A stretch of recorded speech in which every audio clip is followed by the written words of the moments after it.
ஐந்து வானாகி மண்ணாகி வழியாகி ஒளியாகி அஞ்சு பூதங்கள் சொல்லி அப்போ எங்கேருந்து வந்தேன்னு சொல்லிட்டார் சாமி. என்னத்தில் நீ ஏங்குற? 5 பஞ்சபூதத்தில் ஏங்குறேன்னு சொல்லிட்டார்.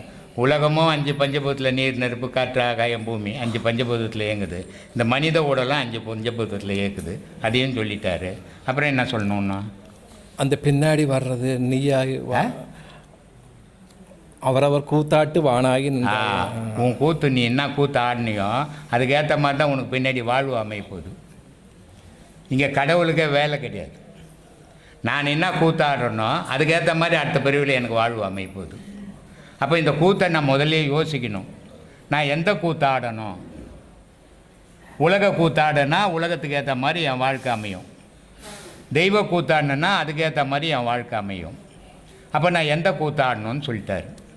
அப்புறம் வேறண்ணா சாமி, ஆசிரியர், ஆசான், குரு, இந்த 3 பேரும் ஒன்றா சாமி, வேறு வேறா சாமி? அது எப்படிப்பா ஒன்றாகும்?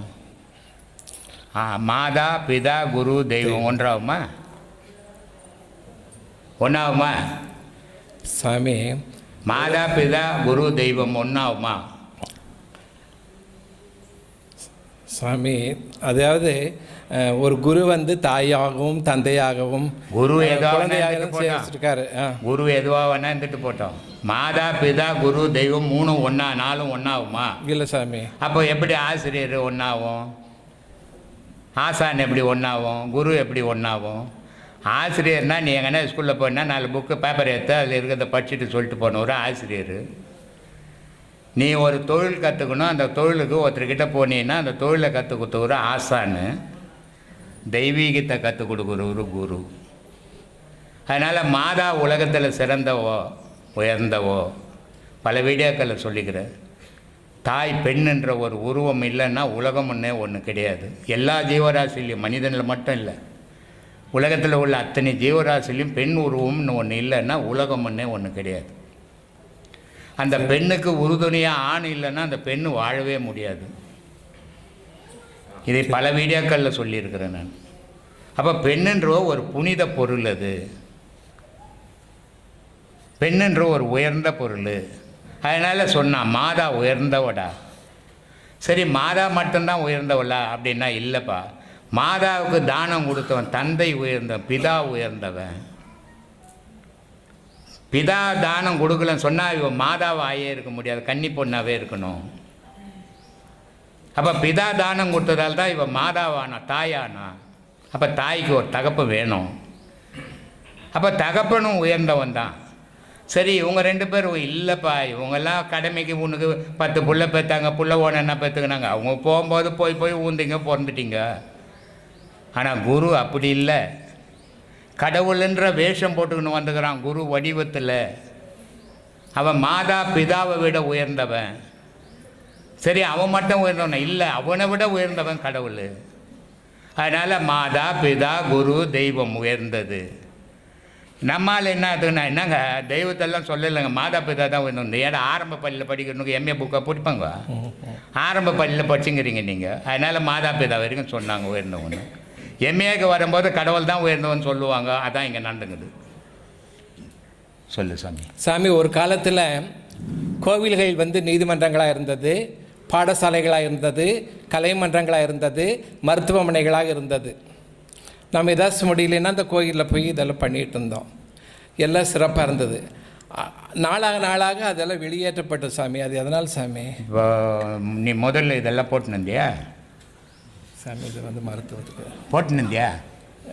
இல்லை சாமி, இப்போ போட்டுக்கினேன். நாளாக உன் பந்தா காட்டுறதுக்கு போட்டுக்கினேன். உலகம் அப்படி போயின்னுக்குது. மருத்துவத்தோட சார், மருத்துவம் இல்லையா, எதுவோ ஒன்றுக்கு. உலகம் ஒவ்வொரு காலத்துலேயும் அது பரிமாண வளர்ச்சி அடைஞ்சு போய்கினே இருக்கும். வேகமாக அழிவை நோக்கி பயணம் பண்ணிங்குது. விஞ்ஞானம்னு சொல்கிறோமே, இன்றைக்கி கோள்கள்லாம் மாறி இருக்குது. கோள்கள்லாம் இருந்த கோள்படி இல்லை, எல்லாம் திசை மாறுது.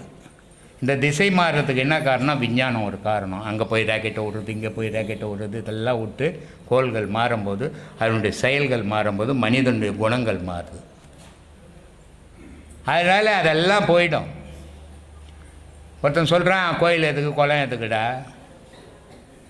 பள்ளிகள் செய்வோம் அப்படின்ட்டான் இல்லையா? பள்ளி மட்டும் செய்து வச்சு என்ன பண்ண போகிற? ஒரு பக்தி இல்லாத. இப்போது இந்த படிப்பு கூட பக்குவம் வளரணும். அப்போ படிப்பு கூட பக்குவம் வளரணும்னா தெய்வ பக்தி ஓடணும். அப்போ அவன் மனித நிலையிலேயே வாழ்வான். வெறும் படிப்பை வச்சுக்கின்னா கிரிமினலுக்கு தான் உதவும். படிக்காத காமராஜர் உலகத்துக்கு என்ன தேவையோ அதை செய்தார். அப்போது படிப்பு கூட பக்தி சேரணும். சேர்ந்தால் மனித நேயம் உருவாகும். படிப்பு கூட பக்தி இல்லாமல் வெறும் படிப்பு மட்டும்தான் கிரிமினலுக்கு தான் உதவும். எப்படி எப்படி திருடலாம், எப்படி எப்படி தப்பிக்கலான்ட்டு. அதனால் படிப்பு மட்டும் இருந்தால் போதாது, மனிதன் கூடவே பக்தியும் இருக்கணும். அவன் எந்த மதத்தை சார்ந்தவனோ அதை இருக்கட்டும், நல்ல பக்தி இருக்கணும். பக்தி இருந்தால் அவன் நல்ல மனிதனாக வாழ்வான். பக்தி இல்லாதவன் முரட்டுத்தனம் தான் வளரும். அதனால் பக்திகள் தேவை. அது காலங்கள் மாறி போயின்னுக்குது. ஆமாம் சாமி. சாமி இப்போ எலுமிச்சம்பழத்தை கோயிலில் கொடுக்குறப்ப திருப்பி கொடுக்குறப்ப கனி கொடுங்கன்னு கேட்குற சாமி. அப்போ இது பொங்கல் கொடுத்த பிரசாதம் ஆயிடுச்சு. சரி. அப்புறம் சாமி இது தண்ணீர் கொடுக்குறப்ப தீர்த்தம் கேட்குற சாமி. சாமி தீர்த்தம் கொடுங்க சாமின்னு கேட்குறாங்க. ஆனால் இதெல்லாம் போய் வர்றப்போ மாறி வர ஒரு மனிதன் மட்டும் வெளியில் வர்றப்போ மனிதன் மட்டும் மனிதனாக வர்றான் சாமி. அவன் புனிதனாகிறதுக்கு தான் இப்போ நீங்கள் சொல்லிகிட்டு இருக்கிறீங்க. ஆமாம். இப்போ சொன்னீங்க சாமி நிறையா. ஆமாம். அது பூரா அதான் சாமி நீங்கள் சொன்னதுலேயே அதுக்கு வந்துருச்சு. சரிங்களா சாமி? சாமி பரமாத்மா, ஜீவாத்மா, தர்மாத்மா, மகாத்மா, இது தெரிஞ்சுக்கலாமா சாமி? பரமாத்மான்றவன் கடவுள், ஜீவாத்மான்றவன் மனிதன். தர்மாத்மான்றது உன் வீட்டை வீடு வாசலெல்லாம் விற்று ஊருக்கு தர்மம் பண்ணுவோம், தர்மாத்மா. பாவாத்மா இருக்கா சாமி? பாவம் செஞ்ச ஆத்மா, அது பாவாத்மா. பாவாத்மா நரகத்துக்கு போக போகுது. அதனுடைய செயலை நரகத்தை நோக்கி தானே செய்யுது. எப்போ இன்னொரு உயிரை கொல்லுதோ அதுக்கு இரக்கம் இல்லாத அது பாவக்கொழியில் உழப்போதுன்னு அர்த்தம். அதனால தான் சொன்னான், எல்லா உயிரும் உயிர் மாதிரி நினைக்க கற்றுக்கிடா, அதாண்டா தெய்வ வழிபாடுன்னா. அதனால் சொன்னான், மண்ணுயிரை கொன்று தின்று உழலாமல் தன்னுயிர் போல் நினைத்து தவ முடிப்பது எக்காலம். எல்லா உயிரும் என் உயிர் மாதிரின்ற நினைவு உனக்கு எப்போ வருதோ அப்போ தாண்டா நீ முழு மனுஷன். அது இல்லாத வாய் சுவை கோசம் கண்டதை வெட்டி துண்ணுக்கு நின்றீங்கன்னா நீ முழு மனுஷனை ஒரு பாதி மிருகண்டா நீ அப்படின்னு. மகாத்மா சாமின்னா, மகாத்மானா உலகத்துக்கு துட்டுக்கிட்டு இல்லைன்னா கூட 4 பேருக்கு முடிஞ்ச தொண்டு செய்கிறவர் மகாத்மா. இல்லை காந்தி இருந்தார்ல, அதுதான் சாமி உங்கள் வாயால் எதிர்பார்த்து. அதனால் அவர் மகாத்மான்னு பேர். அதுதான் சாமி. சந்தோஷம். ஏன் ரொம்ப சந்தோஷம். ஆவியும் காயமும் போல் ஆத்மத்து நின்றதனை பாவி அறிந்து மனம் பற்றி நிற்பது எக்காலம். என் உயிரும் என் ஆன்மாவும் என்ன சொல்கிறார் பாருங்க. ஆவியும் காயமும் போல். ஆவினா உயிர், காயம்னா உடல். ஆத்மாவோட என்னைக்கு இணைய போகுது? நான் சொன்னேன்ல, ஞானிகள் இறந்து உடலை விட்டதில்லைன்னு, அதை சொல்கிறாரு இவருங்க. ஆவியும் காயமும் போல் ஆத்மத்து நின்றதனை பாவி அறிந்து மனம் பற்றி நிற்பது எக்காலம். நான் இந்த உடலும் உயிரும் எப்படி ஒட்டி போய் தெரியுதோ அது மாதிரி என் எண்ணமும் செயலும் ஆத்மாவோடு ஒட்டி இருக்கக்கூடாதா? அந்த காலம் எப்போ வரும் அப்படின்னு வருந்துறான். அந்த யார் இவன்? யார் தெரியுமா? நம்மளை மாதிரி பிச்சைக்காரன் இல்லை. ஆனால் நம்ம பிச்சைக்காரனாந்து கூட ஊரில் என்ன மாதிரி பணக்காரனே இல்லை, நான் செய்து யாரும் செய்ய முடியாதுன்னு நின்றுக்கிறோம், ஏமாற்றின்னுக்குறோம் ஊரை. அவன் ஒரு நாட்டினுடைய ராஜா. மத்திய பிரதேசத்தில் உஜினி நாட்டினுடைய மன்னன் பத்ரகிரி.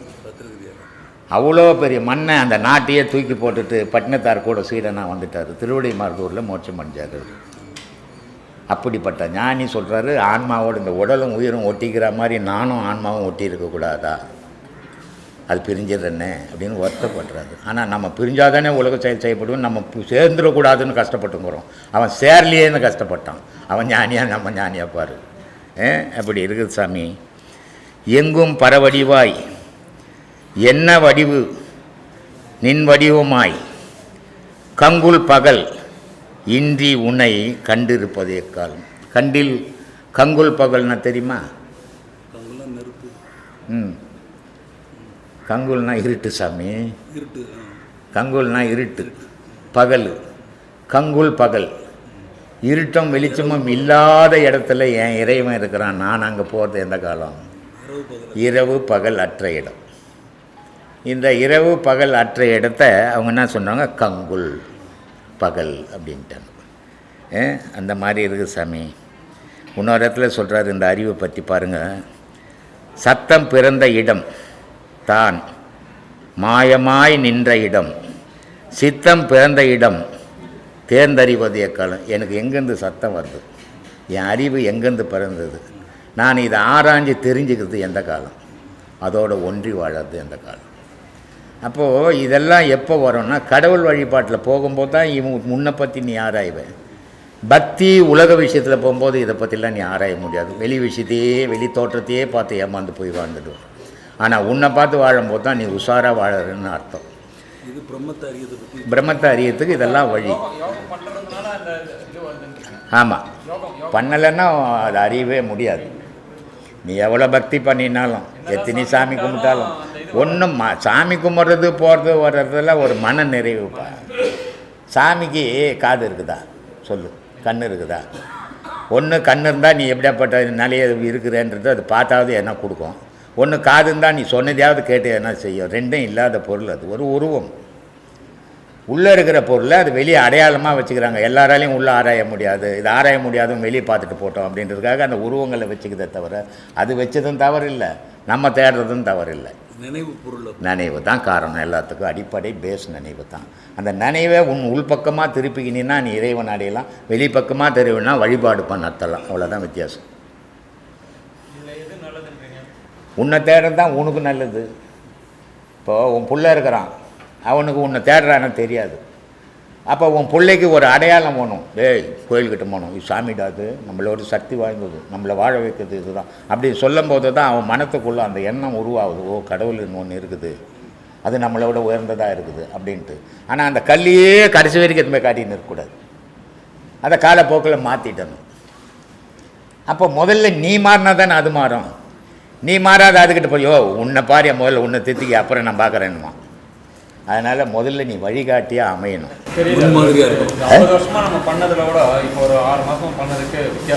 நிறைய வித்தியாசம் தெரியும்பா. இந்த பாடம் பண்ணினா வித்தியாசம் மட்டும் இல்லை, நீ மாறுறது தெரியும், உன் மனம் மாறுறது தெரியும், வெளி விஷயம் மாறுறது தெரியும், எல்லாமே உணருவீங்க இதில். இது நிஜம், அது கற்பனை. ஆமாம், இது அப்படிப்பட்ட வழி. ஆனால் பாடம் பண்ணணும், பண்ணால்தான் மாறும். பண்ணாமல் உபதேசம் வாங்கிறதால கடவுளே வந்து உபதேசம் கொடுத்தா கூட மாற முடியாது. அதனால் பண்ணணும். சொல்கிறான் அங்கே சொன்னால் 3 அறிவு. என்றன் அறிவை அறிவால் ஆராய்ந்து அறிவோடு ஒன்றி இருப்பது எக்காலம். இங்கே எத்தனை அறிவை சொல்கிறேன் பாரு. அறிவை அறிவால் அறிந்தே அறியும் அறிவுதனில். எத்தனை அறிவு போடுறான் பாரு, 50 அறிவு போடுறாங்க. அறிவை அறிவால் ஆராய்ந்த, அறிவை அறிவாளியே ஆராயணும். அறிவை அறிவாளியே ஆராய்ந்து அறியும் அறிவுதனில், அதில் ஆராய்ஞ்சி தெரிஞ்சுக்கின அறிவு. ஒரு அறிவை அறிவாளியே ஆராய்ஞ்சு அந்த அறிவிலேயே தெரிஞ்சுக்கிது எது. அதனால் சொல்கிறான் அறிவை அறிவால் அறிந்தே அறியும் அறிவுதனில் பிரிவுபடாமல் பிரிவுபடா நில்லாமல் பிடித்திருப்பது எக்காலம். அந்த அறிவை அறிவாளியை ஆராய்ஞ்சி அந்த அறிவை பற்றி தெரிஞ்சுக்கின்னு அந்த அறிவிலேருந்து நான் பிரிவுபடக்கூடாது, படாமல் அதோடு ஒன்றியே வாழணும் சாமி. அப்போது அறிவுன்னா கடவுள்னு அர்த்தம். அறிவுன்னா கடவுள்னு அர்த்தம். அந்த கடவுள்லேருந்து நான் பிரிஞ்சிடவே கூடாது சாமி. அறிவு 2 அறிவுன்னு காலையில் சொன்னல, சிற்றறிவு பேரறிவுன்ட்டு. அந்த பேரறிவு கடவுள். அந்த கடவுளோடு ஒன்றி நம்ம வாழணும். அதுதான் வாழ்க்கையினுடைய நிறைவாழ்வு. மீதெல்லாம் குறைவாழ்வு தான். இவன் சொல்லுவான் எல்லாம் வாழ்ந்தங்க, ஒரு வாழ்வு வாழல பாவனி தெரியாத உளறினுக்கிறேன்னு தெரிஞ்சுன்னு போகின்னு பண்ணோம். அந்த மாதிரி அவ்வளோ விஷயங்களை ஞானிகள் நமக்கு சொல்லிட்டு போய்க்கிறான் சாமி. இதெல்லாம் தெரியாமல் என்ன பண்ணுறது? ஏன் சாமி, இந்த நம்ம உயிரினங்கள் எங்கிருந்து வந்தது, எப்படி வந்தது, எதுவாக வந்தது அப்படின்னு சொல்கிறேன். யார் சொன்னால் சொல்கிறேன்? இந்த ராத்திரியில் வீட்டுங்களாண்டு வந்து அம்மா காசிக்கு போனாலும் மகப்பே கரும்பு கொஞ்சம் சோறுபடுமா அப்படின்ற மாதிரி தெரியும். அப்படி மாதிரி தெரியும். பெரிய மக்கள் அகப்பை செத்து சொல்கிறான்.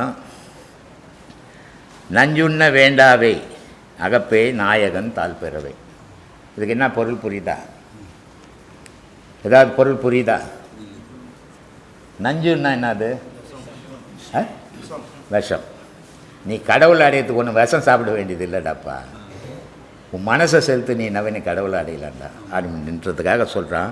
நஞ்சுண்ண வேண்டாவே அகப்பே நாயகன் தாழ் பெறுவே. நீ கடவுளுக்கு பாதத்தை பிடிக்கிறதுக்கு ஒன்று விஷம் சாப்பிடுவானாடா, மனசை செலுத்தினா அதை பிடிச்சிக்கலான்டான்றான். அவ்வளோ கஷ்டம் இல்லைங்கிற மாதிரி. கஷ்டம் கிடையாது, ஆனால் நீ கஷ்டமாக நினச்சிட்டின்னா அது கஷ்டமாகவே ஆகிடும் அப்படின்றான். அதனால் சொல்கிறான், நஞ்சுண்ட வேண்டாவே அகப்பே நாயகன் தாழ் பெறவே. நெஞ்சி மலை ஐயோ என்னால் முடியாதுப்பான்னு சொல்லாத. நெஞ்சி மலையாதே நஞ்சுண்ண வேண்டாவே அகப்பே நாயகன் தாழ் பெறவே. நெஞ்சி மலையாதே அகப்பே நீ ஒன்றும் சொல்லாத, சொன்னதை மட்டும் செய். நீ வந்து குறுக்க என்கிட்ட பேசி நீ ஒன்று எனக்கு அறிவுரை சொல்ல வேண்டாம். எனக்கு தெரிஞ்சு தான் உனக்கு சொல்லிங்கிறேன். நீ இப்படி முடியுமா அப்படி முடியுமான்னு கேள்வியெல்லாம் கேட்காது. முடியும். நீ மனசை வச்சா முடியாது ஒன்றும் இல்லை, முடியும். நெஞ்சி மலையாது முடியுமான்னு நினைக்காத, சாதாரண விஷயம் பாரு. அதனால் சொல்கிறான், நெஞ்சி மலையாதே அகப்பே நீ ஒன்றும் சொல்லாதே. பராபரம் ஆனதடி அகப்பே பறவையாய் வந்ததடி. பராபரம்னா ஆகாயம் ஆனதடி. அங்கிருந்து இங்கே என்ன வந்தது? பறவை மாதிரி வந்துதான். என்ன வந்தது? விந்து வந்துதான். என்ன வந்தது? விந்து. இங்கே உருவாகிக்கிற செடி கொடி மரம் கோழி கொக்கு நாய் நரி மனுஷன் கிஞ்சம் எல்லாம் எங்கேருந்துடா வந்தனா? அங்கேருந்து வந்தடா. எப்படிடா வந்தனா? பறவை மாதிரி வந்தடா அப்படின்றான். பராபரம் ஆனதடி அகப்பை பறவையாய் வந்ததடி. தராதலம் எழுபூவியும் தானே படைத்தடி. எல்லாமே அந்த வானம் படைச்சது தாண்டா. பூமி எதையும் படைக்கலை, வேறு கிரகங்கள் எதுவும் படைக்கலை. எல்லாமே அந்த ஆகாயம் படைத்து உன்னை ஏக்கத்துக்கு வச்சுக்குதுங்க. அதனால் சொல்கிறான், தராதலம் எழுபுவியும் அகப்பே தானே படைத்தது. அவனே படைச்சதுராது, நீ ஒன்றும் படைக்க முடியாது இந்த உலகத்தில். எல்லாம் அவன் படைச்சதான் இங்கே நடந்துக்கின்னு இருக்குது அப்படின்றான். நாத வேதமடி நல்நடனம் கண்டாயோ. சத்தம்னு ஒன்று இல்லைன்னு சொன்னாக்கா நீன்றது ஒன்று இல்லை, கடவுள்ன்றது ஒன்று இல்லைடா. நாதம் தாண்டா இந்த உலகத்தையும் வாழ வச்சுன்னுக்குது, உன்னையும் வாழ வச்சுக்குது. உன்னை விட்டு நாதம் வெளியே போனால் உன் பேரே வேறடா. நாதன்றது ஒன்று இல்லைன்னா உலகத்தில் உலகம்ன்றது இல்லைடா அப்படின்னா. அதனால் சொல்கிறா, நாத வேதமடி நல்நடனம் கண்டாயோ. அது நடனம் ஆடிங்குது உலகத்தில், ஆனால் உன்னால் பார்க்க முடியல. அது இல்லைன்னா நம்ம உலகமும் இல்லை நம்மளும் இல்லைடான்னுட்டான். பாதம் சக்தியடி பரவிந்து நாதமடி. பாதம் சக்தியடி பரவிந்து நாதமடி. நான் ஏற்கனவே சொல்லிக்கிறேன், விந்து 2 விந்தாக இருக்குது. சூட்சம விந்து இருக்குது, ஸ்தூல விந்து இருக்குது. சூட்சம விந்துன்றது இப்போ அவர்கிட்ட கூட கேட்டேன் நான், நீ பார்த்துக்கிறியாப்பான்னு. பார்க்கல. என்ன ரகசியம் சூட்சமன்னா என்னான்னு கேட்டார். ரகசியம்னு சொன்னவருக்கு. அப்போது 2 விதமான விந்து இருக்குது நமக்குள்ளே. அதில் ஒரு விதமான விந்தை எல்லாரும் பார்க்க, ஆணு பெண்ணு எல்லாரும் பார்ப்பாங்க. ஆனால் சூட்சம விந்தை யாரும் பார்க்க முடியாது. சூட்சம விந்து இல்லைன்னா ஸ்தூல விந்துக்கு வேலை இல்லை. ஒரு கருத்தரிக்கவே தெரிக்காது. அதுதான். அது எப்படி இருக்குதுன்னாக்கா, இந்த நீர்க்குமிழி இருக்குதுல்ல, தண்ணியிலேருந்து மழை பெஞ்சதுன்னா ஒரு பபிள்ஸ் வருது. அந்த பபுள்ஸு மேலுக்கு பபுள்ஸ், அது உள்ளே என்ன இருக்குது? ஏர் இருக்குது. அந்த ஏர் வெளியேறுச்சுன்னா அந்த பபுள்ஸ் உடஞ்சிடும். அதே மாதிரி ஆணும் பெண்ணும் புணர்வு பண்ணும்போது இந்த சூட்சம விந்து இறங்கி இந்த ஸ்தூல விந்து அந்த பபுள்ஸ் மாதிரி எத்தும்போது எத்தும்போது யோனியில் போடுது. அப்போ இந்த பபுள்ஸ் ஓடியது, சூட்சம விந்து உழுந்த உடனே கரு உருவாகுது. இதுதான் உருவாகி வெளியே வர்றதுக்கு அடிப்படை பேஸே இது தான். அதனால் சொல்கிறான், பாதம் சக்தியடி பரவிந்து நாதமடி. பாதம்னா கிழகிற விந்து சக்திடா, மேலகிற விந்து சிவன்டா. ஸ்தூல விந்துன்றது சக்தி, சூட்சம விந்துன்றது சிவம். இது ரெண்டும் சேர்ந்து தான்டா உலக வாழ்வு. ஒரு பல்பு இருக்குது, ஒரு 1000 வாட்ஸ் வருதுன்னு லைட்டு பல்பு போட்டோம்னா எரியாது, கூட நியூட்ரல் சேர்ந்தால் தான் எரியும். அப்போ உலக உற்பத்தி ஆகுனா ஆணும் பெண்ணும் இணைஞ்சிருந்தால் தான் உலக உற்பத்தி. ஆணும் பெண்ணும் இணைஞ்சிருந்தால விந்துவும் அப்படின்ட்டான். 5 பெருபூதம் அகப்பை அதனிடம் ஆனதடி. 5 பூதம், பஞ்சபூதங்கள், நீர், நெருப்பு, காற்று, ஆகாயன்றமே இத்தனையும் எதுக்கிட்ட ஆச்சுன்னா அந்த நாத விந்துக்கிட்ட தாண்டா ஆச்சு. சூட்சும விந்துலேருந்து தான் இதுவும் உருவாச்சு. இதனால தான் உலக செழிக்கிறதும் உலக வறுமையாக்கிறதும் அதுதான் அதனுடைய செயல்தான் அப்படின்றதுக்கு சொல்கிறான். 5 பெரும்பூதம் அதனிடம் ஆனதடி அகப்பே 4 பாதமடி நன்னெறி கண்டாயோ மூல மனத்தாலே முக்தி அல்லவடி. வெளியே நீ பேசிக்கின்னு கடவுளை தேடிக்கின்னா ஒருபோதும் நீ முக்தி அடைய முடியாது. உனக்குள்ள மூலத்தில் நீ பூந்தினா தான் கடவுளை அடைய முடியும், உனக்கு முக்தி கிடைக்கும். இல்லைன்னா இந்த முக்தின்னு ரோடெல்லாம் பேசிக்கின்னு தான் போகலாம், நிஜத்தில் கிடைக்காது அப்படின்ட்டான். வக்கதி 5 அடியோ அகப்பே வந்த வகை கேளாயோ ஒக்கம் ஆனதடி உண்மை அது சொல்லவடி. 5 பஞ்சபூதமும் ஒன்று சேர்ந்ததான் இந்த உடல். ஆனால் இது உண்மையானா இல்லை, பொய்யான உடலாக இருக்குது இல்லையா? இந்த உடலில் நீர் இல்லைன்னா செத்து போய்டும், சூடு இல்லைன்னா செத்து போய்டும், காற்று இல்லைன்னா செத்து போய்டும். இது ஒன்றோட ஒன்று சேர்ந்து தான் வேலை செய்துங்குது. ஆனால் இது நிஜமான பொருள்னா இல்லை, பொய் பொருள்றான்ட்டான் இந்த உடம்பு. எவ்வளோ விஷயங்கள் இருக்குது சாமி. அதனால தான் காலையில் கூட ஒருத்தர் சேலத்துலேருந்து ஒருத்தர் வந்தார். ஐயா 2 வருஷமா ஐயாவுடைய பேச்சை யூடியூப்பில் நான் கேட்டுட்ருக்கேன். அவர் பேச்சை கேட்டு முரட்டுத்தனமாக இருந்தேன். எல்லாத்தையும் சாப்பிடக்கூடாதுனாங்களோ அது எல்லாத்தையும் நான் சாப்பிட்டேன். எப்படிலாம் வாழக்கூடாதுனாங்களோ நான் அப்படியெல்லாம் வாழ்ந்தேன். ஆனால் ஐயாவுடைய சொல்லை கேட்டு இந்த 2 வருஷமா நானா இல்லை சாமி. ஐயா எப்படிலாம் இருக்க சொன்னாரோ முதல்ல நான் அப்படிலாம் மாறிட்டு இன்னைக்கு பாடம் வாங்க வந்திருக்கிறேன்.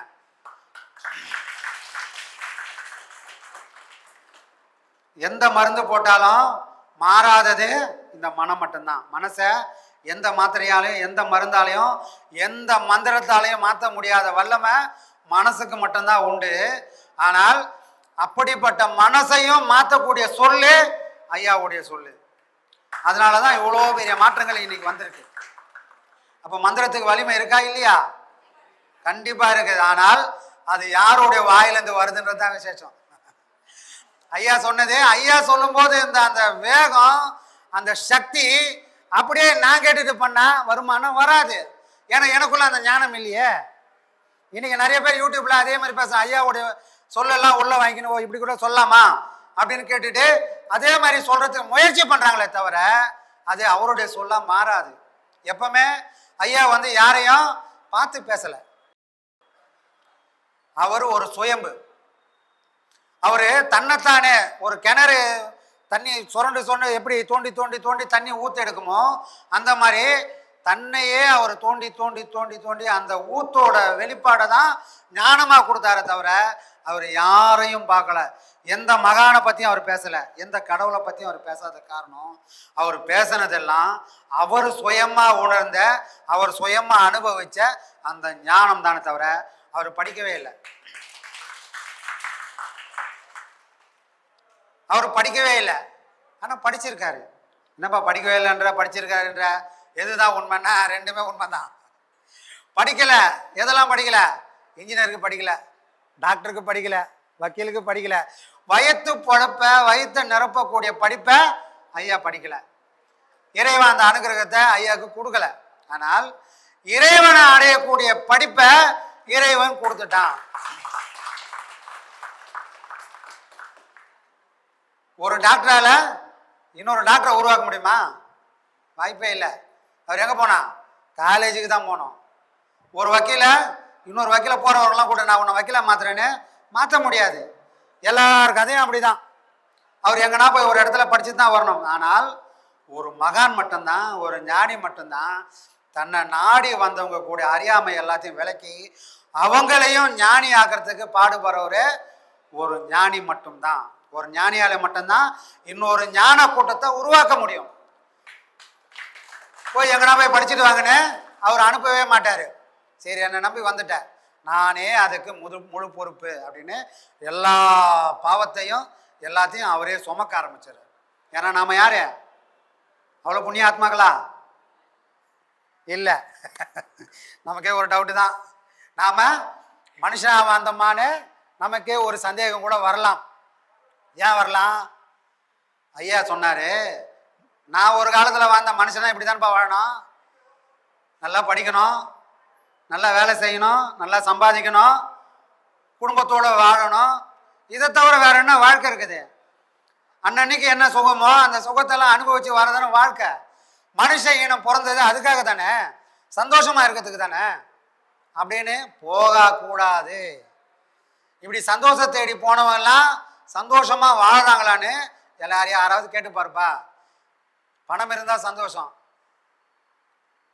யாரு சொல்லுவா? இல்லாதவங்க சொல்லுவாங்க. பணம் இல்லாதவங்க, இந்த பணம் நம்ம கிட்ட இருந்ததுன்னா நான் கூட சந்தோஷமா இருப்பேன்பா. சரி, பணம் இருக்கிறவங்க கிட்ட போய் கேட்டா அந்த பணத்தால அவங்க சந்தோஷமா இருக்கிறாங்களான்னா இல்லை. யாருக்கோ ஒரு குறை எப்பவுமே இந்த உலகத்துல இருந்துகினே இருக்கும். யாரையும் முழுமையா இறைவன் படைக்கவே இல்லை. இந்த உலகத்துல அவன் படைச்ச பிறவிதான் இந்த மனுஷ பிறவி. ஆனால் குறையோட தான் படைச்சிருக்கான். என்ன குறை? இல்லாத ஒண்ணு நினைச்சு ஏங்கிறது தான் அந்த மனசோட பலவீனம். அது ஒரு குறையா இறைவன் கொடுத்துட்டான். யார் யாருக்கு எது இல்லைன்னு யாருக்கு தெரியும்? அவங்கவுங்க மனசாட்சிக்கு தான் தெரியும். அப்போ யாருக்கோ எப்பவுமே ஒரு தேடல், ஒரு கேள்வி, ஒரு எதிர்பார்ப்பு வாழ்க்கையில இருந்துகினே இருக்கும். அதை மாற்றவே முடியாது. அதனால ஐயா என்ன பண்ணிட்டாரு, எப்பா நீ வெளியே தேட போனா உன் அடையாளத்தையே தொலைச்சிடுவ. நம்ம தம்பி ஒருத்தங்க இந்த ஞாயிற்றுக்கிழமை வீட்டுக்கு வந்திருந்தான். சாமி, நான் யாருன்னு எப்படி தெரிஞ்சுக்கிறது? நல்ல கேள்விதான். நான் யாருன்னு எப்படி தெரிஞ்சுக்கிறது? யார் சொல்றது? ஆத்மானுசாமி. ஒரு பாபா ஷாவுக்கு போறோம். நல்லா முடிய வளர்த்துட்டோம். அப்பா அம்மா சொல்றாங்க, டேய் முடிய போய் வெட்டுறா. இல்லைடா காட்டு பாய மாதிரி வளர்ந்துட்டுக்கிற, பார்க்கறதுக்கே அசிங்கமா இருக்கு, போய் முடிய வெட்டு அப்படின்றோம். முடிய வெட்டி பாபா ஷாவுக்கு போறோம். பாபா ஷாப் என்ன கேட்பாங்க? சார் எப்படி சார் வெட்டணும்? என்ன கேட்பாங்க? எப்படி வெட்டணும், யாரை போல வெட்டணும். அப்ப என்ன பண்ண சொல்லுவான்? எனக்கு அவரை மாதிரி வெட்டு, இவரை மாதிரி வெட்டு அப்படி தானே சொல்லுவான். எப்போவாது என்ன மாதிரி வெட்டுன்னு சொல்லுவோமா? எந்த பாபாஜாவும் சொல்லிக்கிறாங்கன்னா இல்லை. ஏன்னா நான் யாருன்னு தெரியல, எனக்குன்னு ஒரு அடையாளம் என்னன்னு தெரியல. ஒரு நடிகன் எப்படிலாம் வச்சுக்கிறாரோ அந்த மாதிரி முடி வெட்ட நான் ட்ரை பண்ணுறேன். அவர் எப்படி மீசை வச்சுக்கிறாரோ அந்த மாதிரி வெட்டுறது ட்ரை பண்ணுறேன். ஒரு அடையாளமும் அந்த சின்ன விஷயம்தான், அது ஒரு முடி அவ்வளோதான். ஆனால் அதுக்கு கூட அந்த ஸ்டைல் கூட அந்த அதில் கூட என்னோட விருப்பம் என்னன்னு தெரியல. எனக்கு இப்படிதான் வெட்டணும் கூட சொல்ல தெரியாது. இந்த உலகத்தில் நான் யாருன்னு எப்படி தெரிஞ்சுக்கிறது? தெரிஞ்சுக்க முடியுமா? தெரிஞ்சுக்கவே முடியாது. அப்போ அவ்வளோ கடினமான விஷயம் இது. நமக்கு எல்லாமே சின்ன சின்ன விஷயமா தெரியும். ஆனால் இறங்கி பார்க்கும்போது அதுதான் மிகப்பெரிய தடையாவே நிற்கும். பாடம் வாங்குறோம், ஐயா சொல்றாரு, எப்பா பாடம் வாங்கி நல்லா பண்ணுங்கப்பா. பாடம் வாங்குறது மட்டும்தான், அந்த பாடத்தை செஞ்சீங்கன்னா மட்டும்தான் உங்க கேள்விகள் எல்லாத்துக்கும் ஒரு விடை கிடைக்கும். அப்ப இங்க கேட்கிற கேள்வி எல்லாம் அப்படிப்பா, இது நம்மளுடைய மனசுல இருக்கிற சந்தேகத்தை தீர்க்கிறது. அது ஒரு பூஸ்ட் பண்ணி விடுறது. அந்த சந்தேகத்தோட நம்ம போய் பாடம் பண்ணோம்னா என்னால பாடமும் பண்ண முடியாது, இந்த சந்தேகத்தோடவே மனசு வாடிட்டு இருக்கும். அதனால மனசுல இருக்கிற சந்தேகத்தை தீர்த்த உடனே நீ பாடத்தை வாங்கிக்க. சரி, அது மட்டும் போதுமா? அந்த சந்தேகம் வந்த உடனே பாடம் வாங்கிடுவோம். பாடம் வாங்கினோன்னு முதல்ல கேட்போம், சாமி நான் என்னென்ன பண்ணலாம்? இவ்வளோ நாள் நான்வெஜ்லாம் சாப்பிட்டு இருந்தப்பா, கவுச்சிலாம் சாப்பிட்டு இருந்தேன், இனிமேல் சாப்பிடக்கூடாது. மலேசியாவுக்கு போயிருந்தோம். ஐயா வராரு, எல்லாருக்கும் சொல்லிட்டாங்க. நூற்றுக்கணக்கான பேர் உபதேசம் வாங்குறதுக்கு பேரை கொடுத்துட்டாங்க.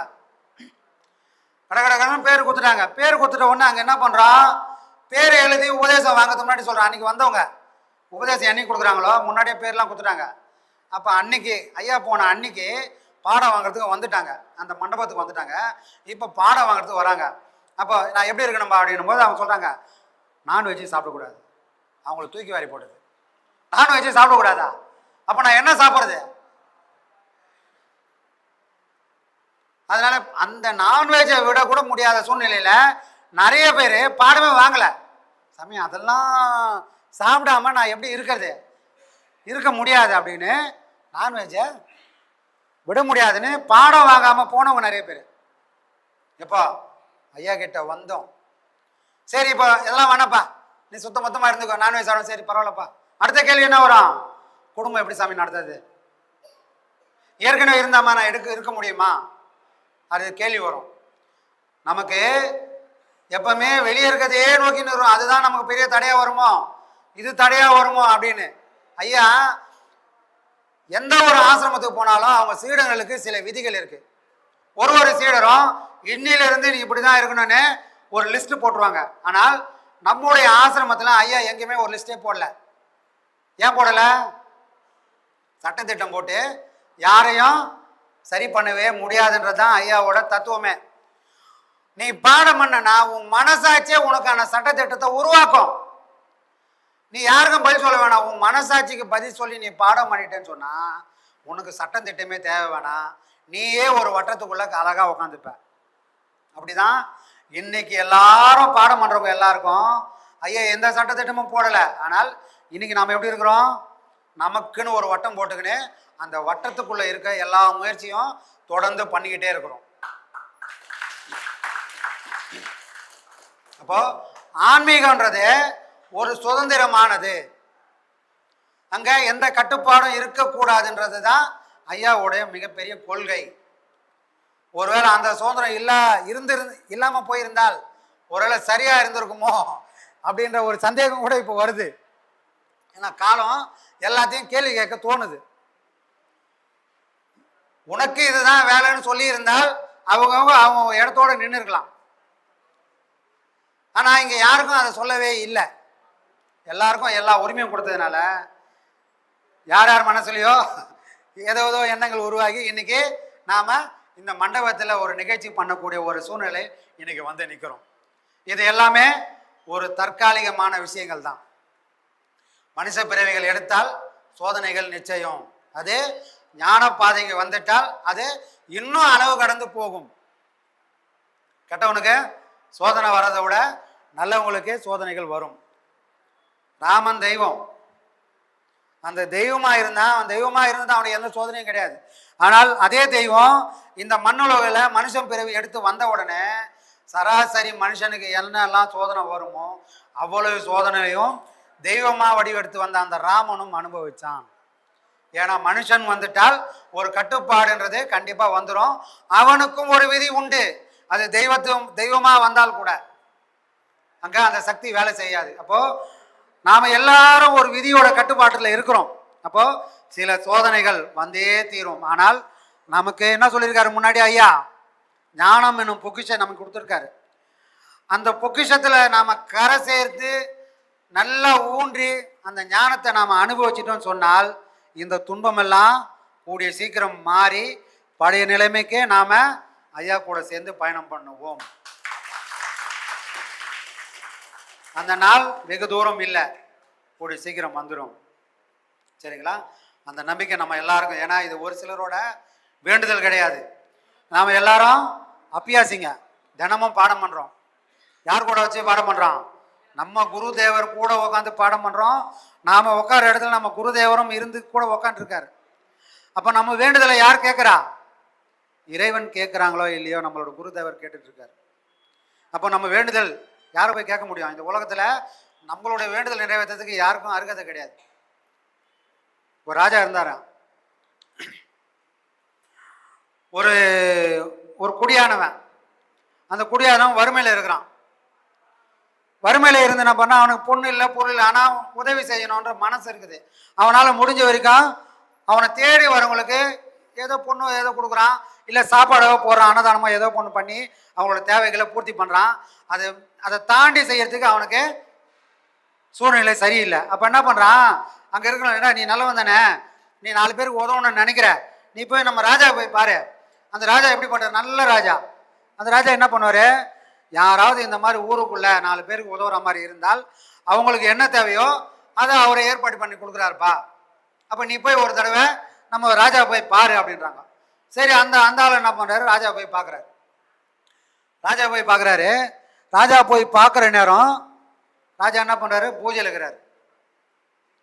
அப்போ என்ன பண்ணுறாரு? நான் பூஜை பண்ணிட்டு இருக்கேன், நீ அப்படியே உக்காருப்பான்றாரு. சரி, ஒரு பொண்ணு வேணும் பொருள் வேணும் போனவர் பார்த்துன்னுக்கிறாரு. ராஜா வந்து சாமி கும்பிட்டுங்கிறாரு. என்னன்னு கும்பிட்றாரு? இறைவா, ராஜாவுக்கு எதுவும் தேவையில்லை. ஆனால் அந்த ராஜா என்ன பண்ணுறாரு? சாமிக்கு முன்னாடி விழுந்து கும்பிட்டு, இறைவா, எனக்கு தேவையான எல்லா செல்வத்தையும் நீ கொடுக்கணும். நான் இன்னும் எத்தனையோ நாடுகளை பிடிக்கணும். எனக்கு சக்தியை கொடு, அத்தை கொடு, இத்தை கொடு. நீங்க அந்த ராஜா இறைவன் கிட்ட யாசகம் வேண்டாரு. இத இவரு பிச்சை எடுக்க போனவர் ராஜா கிட்ட போய் யாசகம் போனவர் பார்த்துனே இருக்கிறாரு. பார்த்துனே இருந்துட்டு நம்ம அவர் என்ன பண்றாரு, ஏந்துட்டாரு. ராஜா பூஜைலாம் முடிச்சாரு. ஏன்பா ஏந்துக்கிறீங்க, நீங்க என்கிட்ட பொண்ணு பொருள் வாங்க தானே வந்தீங்க, நீங்க எதுக்கு ஏந்துக்கிறீங்க அப்படின்னாரு.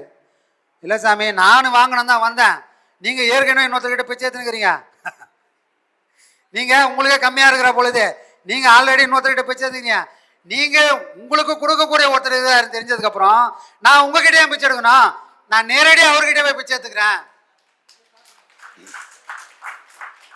அத போல இன்னைக்கு குருமார்கள் போறவையில நம்ம நிறைய பேர் சொல்லின்னு இருக்கிறாங்க. ஆனால் யாருக்கும் அவங்க கிட்ட இருந்து கொடுக்கறதுக்கான சக்தியோ திறமையோ ஞானமோ யார்கிட்டையும் இல்லை. அவங்கெல்லாம் யார்கிட்ட கையேந்து நிற்கிறாங்க, நம்ம இறைவனான குருநாதர்கிட்ட கையேந்து நிற்கிறாங்க. அப்ப நம்ம யார்கிட்ட போய் நிற்கணும், நேராக போய் போறவரும் இல்லை குரு சொல்றவங்க இல்லை போய் நிற்க வேண்டிய அவசியம் இல்லை. நாம நேராக போய் நம்ம குருதேவர்கிட்டயே போய் எப்ப எனக்கு இதெல்லாம் கொடுன்னு கேட்டு வாங்கிக்கலாம். ஏன்னா அவருக்கு மட்டும்தான் நம்ம கேட்டதை கொடுக்கக்கூடிய சக்தி உண்டு.